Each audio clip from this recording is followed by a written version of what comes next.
안녕하세요. 도심복합사업 고운산 서쪽 추진위원장 김은혜입니다. 바쁘신 가운데 오늘 감정평가 설명회에 참석해주신 주민 여러분께 깊이 감사드립니다. 특히 오늘은 날씨가 많이 추운데도 불구하고 이렇게 많은 분들께서 귀한 시간을 내어주셔서 더욱 감사한 마음입니다. 오늘 설명회에 주민 여러분께서 함께 해주신 만큼 그 관심과 기대가 얼마나 큰지 잘 알고 있습니다. 이러한 기대에 부응할 수 있도록 감정평가의 절차와 내용, 그리고 주민 여러분께서 가장 궁금해하시는 부분들을 최대한 쉽고 명확하게 설명드리고자 합니다. 그동안의 궁금증을 해소할 수 있는 시간이 되길 바라며 끝까지 경청해 주시면 감사드리겠습니다. 오늘 설명회는 총 2가지 순서로 준비해 보았는데요. 1부는 경일감정평가법인에서 실시한 도심복합사업 선도지구 쌍문역 서측 감정평가 내용 공유입니다. 2부는 1군 건설사 DLENC에서 현재 진행하고 있는 증산 4구역 사례 공유입니다. 그러면 먼저 국내 업계 매출 2위 감정평가법인의 전문가분을 모셔 감정평가 설명을 듣도록 하겠습니다. 경일감정평가법인은 도심복합사업 선도지구인 쌍문역 서측의 감정평가를 완료하였고 현재 사가정역과 장이 12구역도 진행 예정 중에 있습니다. 이민정 이사님을 모셔 자세한 설명 들어보도록 하겠습니다. 큰 박수로 맞이해 주시면 감사하겠습니다. 안녕하십니까. 방금 소개받은 경일감정의 임윤정 평가사입니다. 이렇게 추운 날씨에도 불구하고 시간을 내주셔서 감사드립니다. 우선 좀 설명을 드리면 저희 사업구역 명칭은 정식 명칭이 고운산 서측 도심 공공주택 복합지구입니다. 우리 홍제동 사업구역은 그동안 우리가 알고 있던 재개발과는 전혀 다른 사업 방식입니다. 우리가 주변에서 보는 민간 재개발과는 많이 다르고 또 공공 재개발과도 사업의 차이가 있습니다. 이렇듯 도심 공공주택 복합사업은 2021년도에 처음 도입된 제도로 기존의 재개발 요건이 되지 않는 지역을 공공주도로 사업을 추진하는 방식입니다. 이런 도심 공공주택 복합사업은 현재 우리나라에 약 50여 개가 추진 중에 있습니다. 이 50여 개 추진 중인 곳에서 19개가 지구 지정이 되어 있고요. 이 19개 중에 그 선도지구라고 6개가 있는데 그 선도지구 6개는 지금 현재 시공사 선정 및 감정평가를 마치고 순조롭게 사업을 진행하고 있습니다. 그 중에서 저는 쌍문역 서측을 감정평가했고 쌍문역 서측을 평가했던 경험을 공유해드리고자 이 자리에 섰습니다. 그러면 첫 번째로 이 사업이 어떤 사업인지를 간단하게 살펴보겠습니다. 민간 재개발은 도시 및 주거환경 정비법이라는 법을 통해서 사업을 하고 있고요. 저희 홍제동 사업구역은 공공주택 특별법이라는 법에 근거하여 저희는 사업을 시행을 합니다. 그러면은 이 공공이 하는 방식은 우리가 이제 헐값으로 가져가는데 사실이야? 공공이 가져가면 싼값으로 보상한다는데 우리 사업구역에 가면 이런 프랑카드라고 해야 되나 이런 것들이 많이 좀 붙어 있거든요. 민간 재개발에 비해서 수많은 장점이 있거든요. 그 장점들을 같이 한번 알아보겠습니다. 첫 번째, 가장 궁금하신 거는 공시지가를 보상한다는 소문이 되게 많습니다. LH가 사업 시행사니까 LH가 보상을 하는데 LH가 공시지가를 보상을 해주고 싶다고 그냥 보상을 하는 게 아닙니다.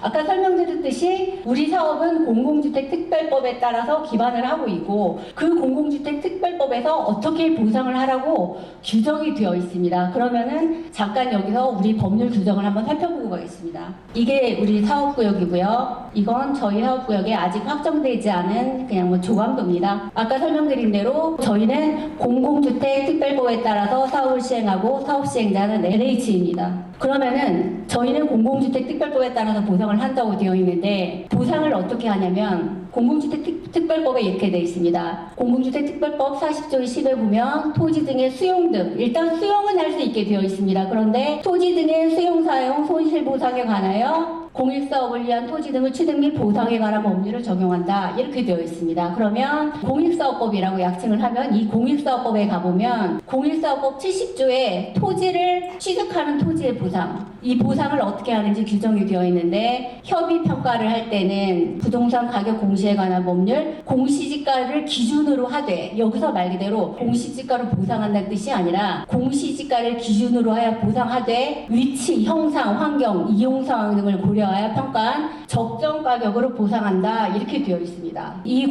조문만 봐도 공시지가로 보상을 하는 게 아니라 적정 가격으로 보상을 한다 이렇게 되어 있고요. 그러면은 적정 가격이 뭐냐? 여기서 적정 가격이라고 하면 일반적으로 시세라고 생각을 하셔도 될 것 같습니다. 이 시세라 하면 내가 부동산에 내 토지 건물을 내놓고 저 이거 얼마 받아주세요. 아니면 내가 내 부동산 가격을 잘 모를 수도 있으니 시세가 얼마예요? 물어보면 부동산 사장님들이 많이 얘기를 해주시잖아요. 그 시세가 적정 가격이라고 생각을 하시면 될 것 같습니다. 그러면 여기서 공시지가를 기준으로 하여 보상하게 해서 공시지가, 우리 구역에 공시지가가 어떤 것들이 있는지 한번 살펴보겠습니다. 여기서 공시지가라고 하면 내 토지가 가지고 있는 개별 공시지가가 아니라 표준지 공시지가입니다. 이 표준지 공시지가는 이게 우리 구역의 일부죠. 이게 중앙아파트고 여기가 남양아파트고 그 중에 지금 일단 이 표준지 공시지가 아까 그 법률 조문에 본 표준지 공시지가가 7개가 있고요. 나머지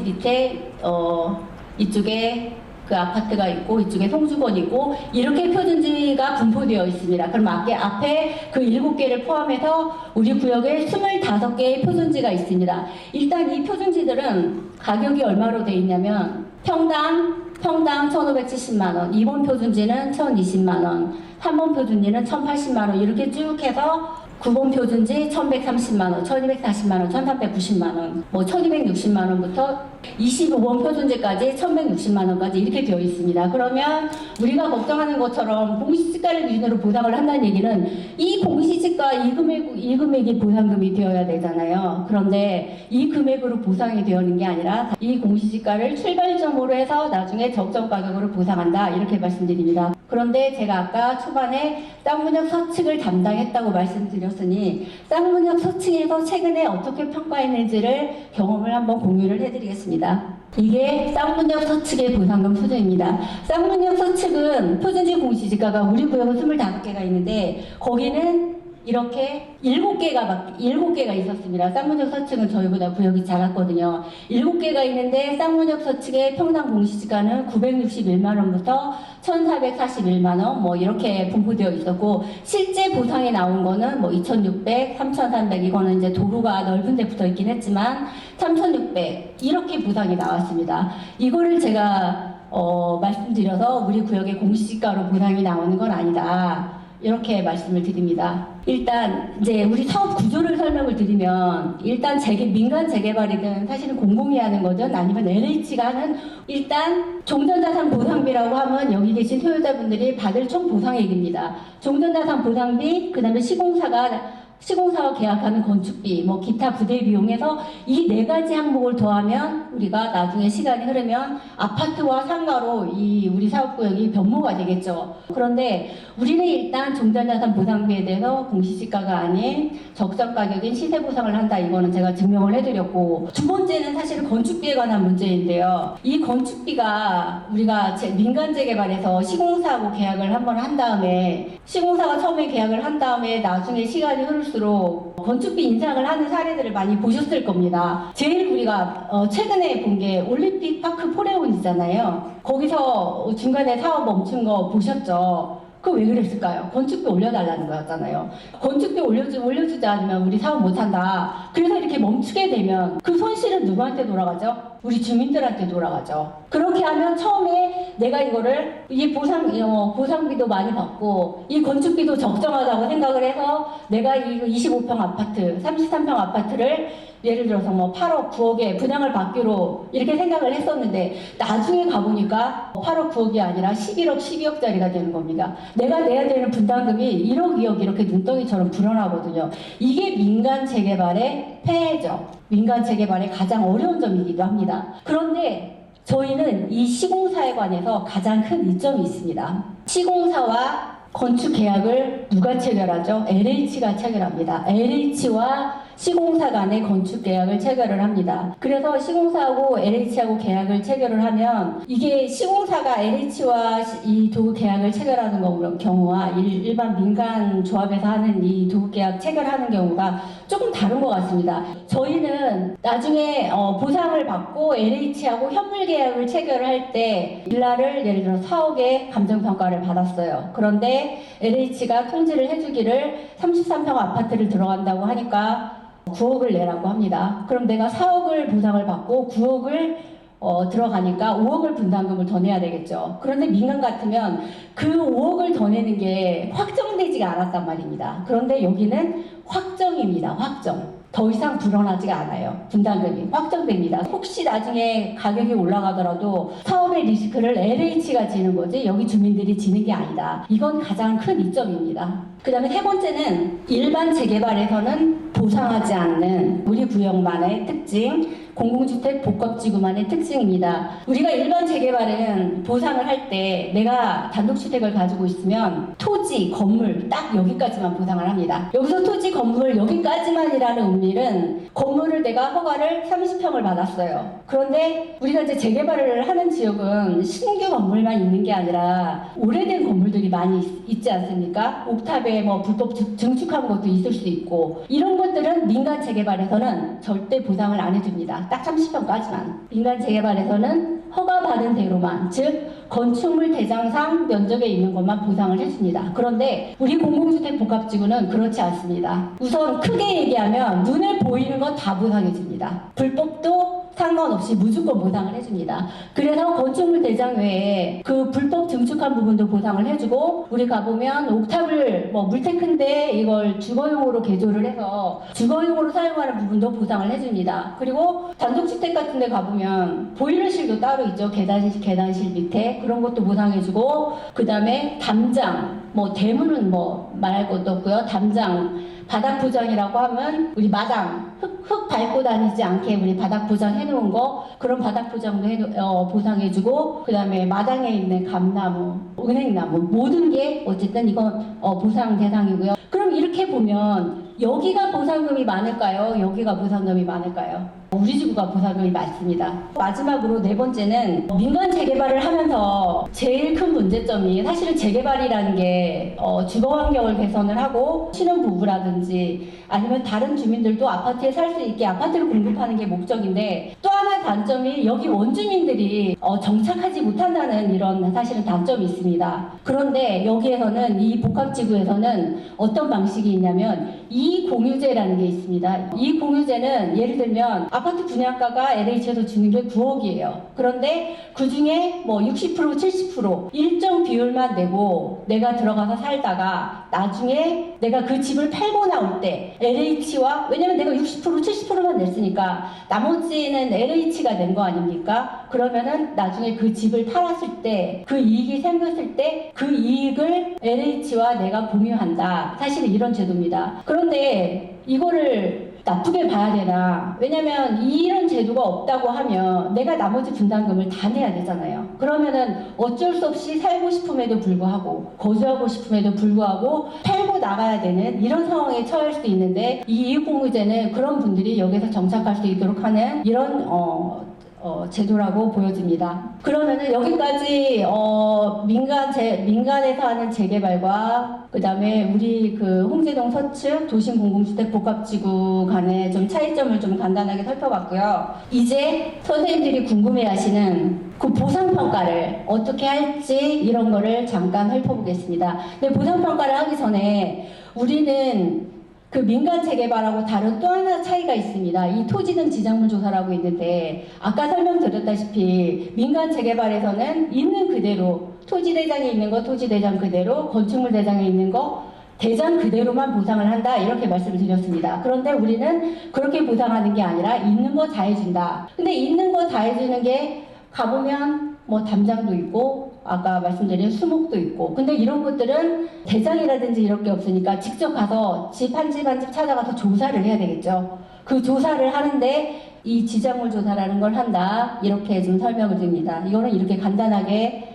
설명드리고 넘어가겠습니다. 그 다음에 이제 구체적으로 한 10여 분 동안 그러면 도대체 뭐 시세 아까 토지 같은 경우 시세로 보상을 한다 적정 가격으로 보상을 한다 이렇게 설명을 드렸지만 구체적으로 그러면 그 토지 말고 여기 집합 건물 가지고 계신 분들도 계실 테니 각각의 유형별로 감정평가를 어떻게 하는지를 잠깐 살펴보겠습니다. 토지는 아까 설명드린 대로 출발은 표준지 공시지가를 기준으로 이 여러 가지 요인치를 보정을 해서 실제 적정 가격으로 보상을 한다. 이거는 여기까지만 설명을 드리겠습니다. 어쨌든 결론은 공시지가 보상이 아니고 시세 보상이다. 그 다음에 두 번째는 건물 가지고 계신 분들도 계실 텐데, 예를 들어서 건물이 내가 2010년에 30평을 평당 300만 원, 총액으로 9천만 원에 건축을 했습니다. 그러면 지금 보상을 할 때는 2026년에 보상을 할 때는 30평인데 예전에는 10년 전에는 평당 300만 원에 건축을 했겠지만 지금은 평당 600만 원 든다고 가정을 하면 총 건축비는 1억 8천입니다. 그러면은 지금 현재 보상액은 1억 8천 곱하기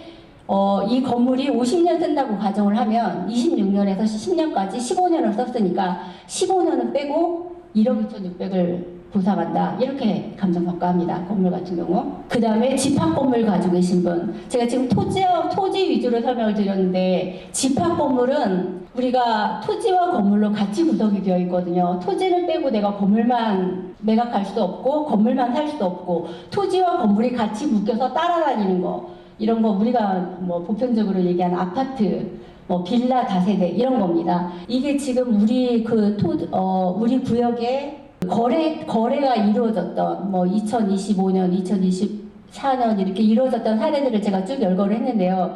이런 토지들은 집합 건물은 이런 주변에 거래되었던 사례들을 보고 우리 집합 건물의 가격을 결정을 합니다. 토지는 아까 공시지가를 기준으로 아까 그런 산식에 따라서 산정을 하고, 이 집합 건물들은 이 집합 건물의 전유 면적이 얼마냐, 이 집합 건물의 사용승이 언제 지었느냐, 엘리베이터가 있느냐 없느냐, 뭐 역으로부터 얼마나 머느냐, 뭐 이런 것들을 감안을 해서 주변의 거래 시세 수준을 보고 감정평가를 하게 되는 절차를 거칩니다. 그 다음에 이거는 제가 아까 말씀드린 쌍문역 서측에서 감정평가했던 건데요. 여기 보면 이게 감정평가 목록에 조사한 대상이거든요. 여기 4번까지는 대장에 있는 거, 이게 민간 재개발에서는 여기 4번까지만 감정평가해주고, 우리는 가축, 발코니실 이런 것까지 다 조사를 해서 감정평가해준다. 이렇게 알고 계시면 될 것 같습니다. 그 다음에 영업손실 보상. 보상액은 이렇게 보상을 합니다. 이게 이제 법인이 아니고 개인이라는 전제하에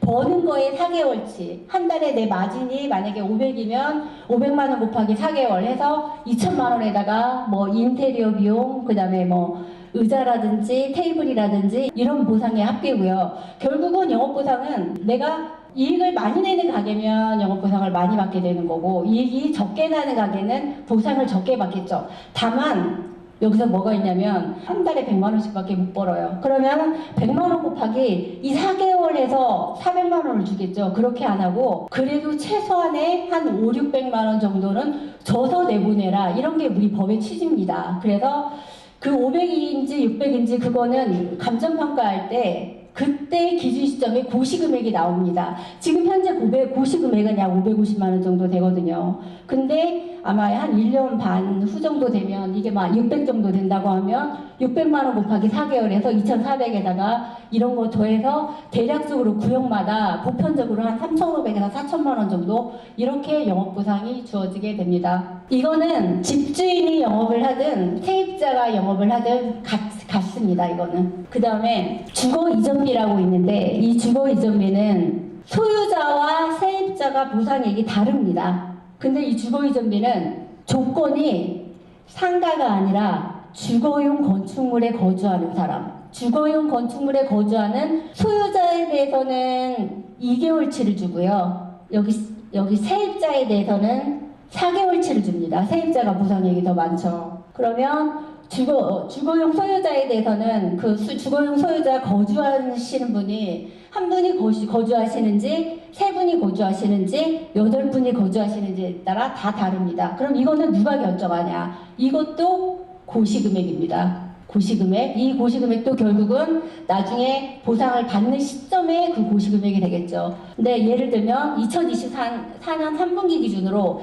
1위는 한 500만 원 정도, 4위는 1,300만 원 정도, 7위는 한 1,800만 원 정도, 이 정도 주거 이전비가 지급이 됩니다. 그리고 좀 전에 설명을 드린 게 여기서 1인 500, 2개월 치를 합해서 500, 1,300이라는 의미입니다. 그 다음에 세입자는 주거용건축물 세입자로서 어쨌든 최근에 들어온 사람이 아니라 3개월 이상 거주한 세입자에 대해서 4개월치를 지급하는데, 이 4개월치도 1인일 때는 1,000만 원, 4인일 때는 2,600만 원. 크죠? 세입자가 4인 거주하는 경우가 많지는 않을 텐데 어쨌든 이렇게 보상액이 나가고 있습니다. 그 다음에 이사비. 이 이사비는 말 그대로 이삿짐을 싸가지고 나가는 비용입니다. 그런데 이런 게 있어요. 이 이사비도 사실은 고시금액이거든요. 고시금액. 그런데 내가 여기 보면 33제곱미터 미만이라는 거는 10평 미만일 때 84만 원을 지급하고 10평에서 15평까지는 130만 원 이렇게 돼 있는데, 이게 이삿짐 여부하고 상관없이 그냥 건물의 면적 기준입니다. 건물이 내가 살고 있는 면적 기준으로 30평 이상이면 그냥 살림이 많이 있고 없고를 떠나서 그냥 262만 7천 원입니다. 10평이면 10평에서 15평이면 130만 원이고.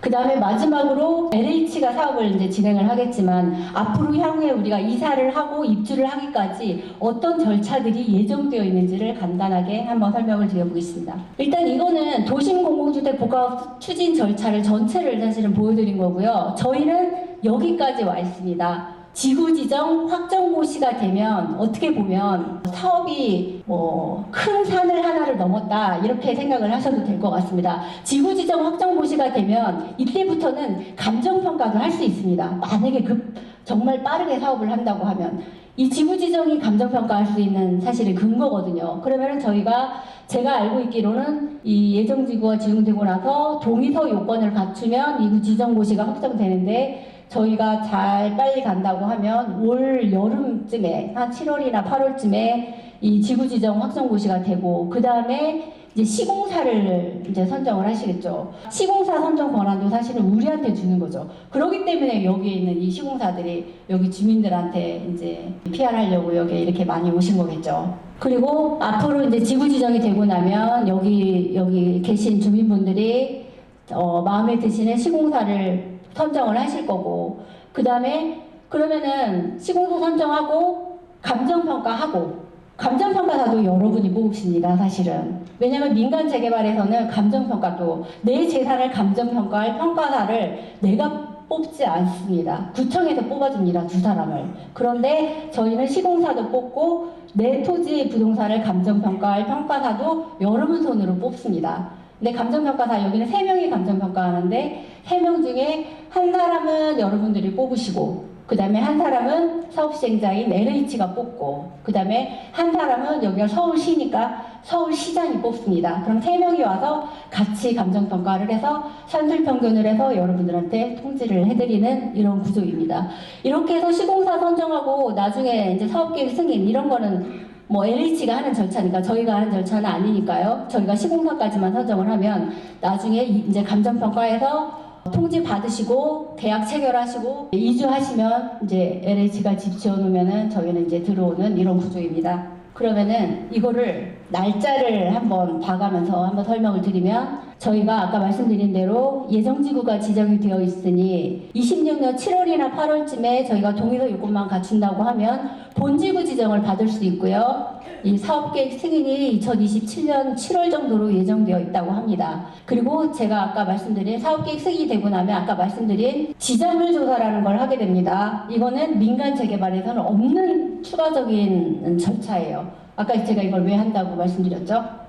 민간 재개발에서는 대장 기준으로만 보상을 하니까 조사를 따로 할 게 없어요. 그런데 저희는 대장에 있는 거 말고도 눈에 보이는 모든 것들을 다 보상을 해주기 때문에 그런 게 있는지 없는지, 뭐가 있는지 각각 댁들을 방문을 해서 확인을 해야 되겠죠. 그래서 그런 절차를 거치는 게 지자물 조사입니다. 이 지자물 조사도 원래 LH가 해야 되는데 본인들의 여력이 다 안 됐기 때문에 지자물 조사 업체 이거 입찰 공고해서 뽑아가지고 이거 지자물 조사하는데 최소한 한 3개월 정도는 걸릴 겁니다. 그러면 이 지정물 조사를 해서 각각 집집마다 어떤 것들이 있는지 그 보상 대상을 확정을 하고 보상계획 공고를 하면 이제 여러분들이 감정평가사를 뽑아서 감정평가를 한 2028년 한 3, 4, 5, 6 한 봄쯤에 이때 하게 될 것 같습니다. 그럼 이 감정평가를 하게 되면 내가 받을 보상금이 확정이 되겠죠. 보상금이 확정이 되면 2028년 12월쯤 하반기쯤에 보상계약을 체결할 겁니다. 여기서 이 보상계약 체결 이런 것들은 제가 쌍문역 서측에 한 것들을 그대로 제가 단어를 써서 가져온 거고요. 그때 LH가 계략적인 분양가 통지를 해줍니다. 그냥 평형별로 33평 중간층이 대략 얼마일까? 25평 대략 얼마일까? 여기까지만 알려줍니다. 그렇게 해서 그 대략적인 가격을 알려주고 내 보상금을 알려주면서 여기서 수용 계획을 체결합니다. 그럼 보상금이 10억이라고 10억을 내가 받았는데 분양가가 만약에 9억이라고 LH가 해주면 저는 1억을 환급받겠죠. 여기까지만 해서 보상 계약이 체결이 되고 이제 보상 계약을 체결했으니 이사를 가셔야 되겠죠. 그게 이제 2주입니다. 이사를 가고 이제 선정된 시공사가 착공을 하면 바로 얼마 안 있다가 이제 전체 3,000세대에 대해서 LH가 감정평가를 합니다. 감정평가를 해서 아까 뭐 분양가 9억이라고 대충 얘기를 해줬는데 실제 평가를 해보니까 8억 9천이 나왔어요. 그러면은 처음에는 내가 1억 정도 환급받겠구나 이렇게 생각을 했었는데 나중에는 여기서 이제 1억 선으로 환급받는 이런 게 확정이 됩니다.